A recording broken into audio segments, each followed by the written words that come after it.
Prevention is really the most humane way to attack a big issue like homelessness, and it's also the most cost-effective way. So the cost associated with managing homelessness and waiting for somebody to take that crisis to that point ripple throughout the social service sector. If you ask any teacher, any EMT, driver, a doctor in the ambulance, or a doctor in the hospital, they can tell you the cost of homelessness is great, but the costs associated with preventing that homelessness from occurring in the first place are far less, to say nothing of the social and economic impact of the individuals and families experiencing that homelessness. I am particularly touched by the single moms who are,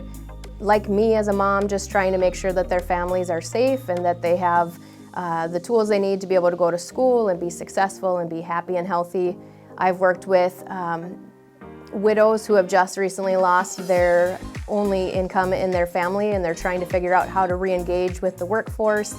I have worked with youth and young adults who have maybe aged out of foster care, and they're just trying to figure out how to navigate the world,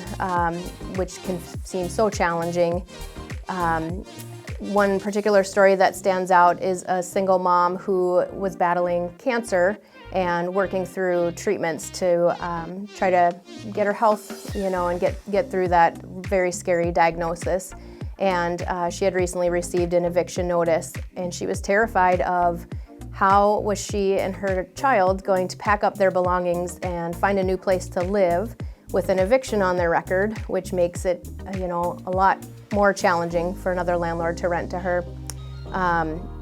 She was very emotional when I was meeting with her, and it was a hard conversation to have, but I was super glad that we were in a position to be able to connect her to the right resources and to help her through that